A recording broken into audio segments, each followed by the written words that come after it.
All right, guys, so I'm gonna be explaining why small wins beat big goals every single time.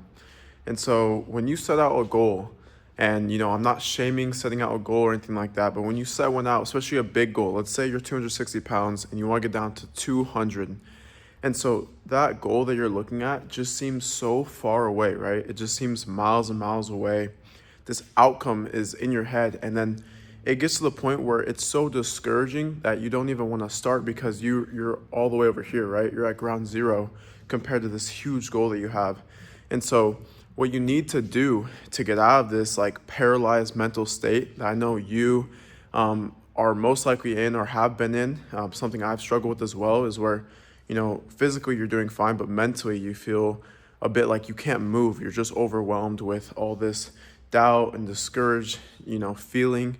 And then you're just like, I don't even know how to start, or I'm trying to be, maybe it's that you're trying to be perfect, right? And you're just like, I gotta do this, and you're trying to plan everything out before you do it, and you're trying to buy the workout clothes first, you're trying to find the best workout plan or diet, and it's like you hear, just start, but it's not easy, it's not easy to just start like that, because you're in this mode that's like, oh my God, this thing just feels so far away, like I'm never gonna reach it, this and that.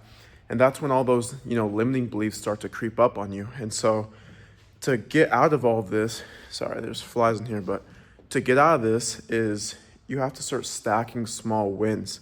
And so if your goal is to lose weight, right? And you gotta look at the small wins to get there. And so you gotta start tracking your stuff, whether it's taking just a simple progress picture. That's a win, because you're like, okay, I'm starting to see just a tiny bit of definition, or you start to see your face looks a little bit leaner, clothes are fitting a tiny bit tighter, right? And then if you hit a PR on a lift, you're gonna stack that win, and you're gonna, either talk about it, journal, or talk to a friend about it. You wanna tell someone or yourself, just get feedback and like acknowledge that this is a win for the day. And so what you wanna do is start stacking these small wins. And after you hit the first one, and whether it's, tracking a meal, hitting your daily steps, hitting a PR, weighing yourself on the scale, whatever it is, all those wins start to become things that you're looking forward to. Your brain starts to genuinely crave these next wins, like it's looking for the next one. And all of a sudden you shift from this version where you're just looking at this outcome that seems so far away, and you switch your mindset into the now and present moment, and you're starting to gamify it to the point where it becomes a little addicting, where you're like, okay, I hit 10,000 steps, that's the most steps I've ever done, I feel great. The next day, let me try to hit 10,000 again, and then you stack another win, and you eat a meal that's low calorie and high protein, or you tracked all of your food, all of your meals for that one day.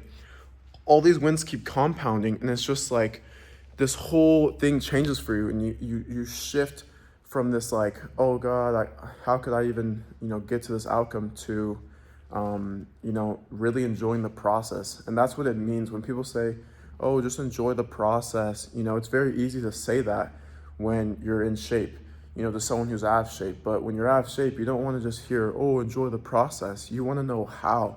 And this is how you can do it. You can do it by stacking small wins, getting feedback, and really just telling yourself, every day I want to just improve, a little bit. Let me just keep improving. Let me, just, own the process, own the moment. And that's my recommendation for you guys is, if you're overweight, start stacking small wins. Stop looking at these huge long-term goals. It's good to have long-term goals, but you should also set short-term goals as well. So if you're hitting 50 pounds on dumbbell incline press, right? You want to shoot for 60. And so you want to hit short-term goals. If you're at 260, set your goal to 250 or 240.